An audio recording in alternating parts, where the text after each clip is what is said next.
ગુજરાત તરફ પ્રસાર કરી રહ્યો છે. આજે પણ સુરત, ભરૂચ, વલસાડ દરેક જગ્યાએ વરસાદી વરસાદ અને રાજકોટ જિલ્લામાં પણ આજે રાત્રેથી આપણે વરસાદ એક્સપેક્ટ કરીએ છીએ.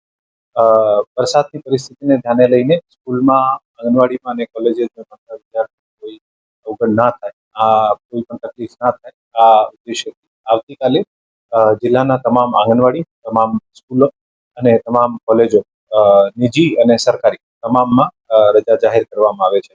અને ગામના જે પણ રૂરલ વિસ્તારના સ્કૂલ્સ છે, આમાં મેં ડીપીઓશ્રીને વિનંતી કરી છે કે જે પણ શિક્ષક છે આ સ્કૂલમાં રહે, વિદ્યાર્થીઓને સ્કૂલમાં નહીં આવવાનું, શિક્ષક રહે, જેથી ગામમાં કોઈ પણ પ્રકારનો સ્થળાંતરનો પ્રશ્ન હોય અથવા આશ્રય આપવાનો થતો હોય સ્કૂલમાં, તો સ્કૂલમાં શિક્ષકો જે છે આ મદદ કરી શકે છે.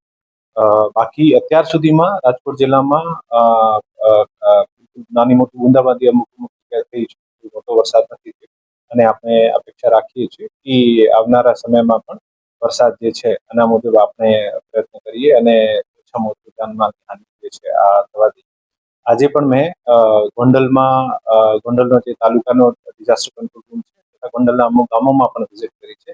ત્યાં પણ સરપંચેસ અને ગામના પ્રતિનિધિઓને વિનંતી કરી છે કે એવું કોઈ પણ બનાવ બનતો ત્યારે ગામ લોકોને સાવચેત કરવા, ગામ લોકોને પાણી ત્યાં ભરાવ્યું હોય ત્યાં નહીં જવાનું, મનોરંજન માટે પણ ત્યાં તળાવ વગેરે જતા હોય ત્યાં નહીં જવું, અનનેસેસરી અવર જવર જે આપણે ટાળવું જોઈએ, પશુઓ જે છે આને બાંધેલા હોય ખોલી દેવા જોઈએ, ભયજનક બિલ્ડિંગ, પેડ, હોર્ડિંગ્સ અથવા વીજળીના થાંભલા હોય ત્યાં નજીક નહીં જવાનું. અને જ્યાં સુધી આ વરસાદનો સમયગાળો નહીં પતી જાય, અત્યારે જે 2 દિવસની આગાહી છે આમાં, ત્યાં સુધી ખૂબ જ સાવચેતી રાખવી. ધન્યવાદ.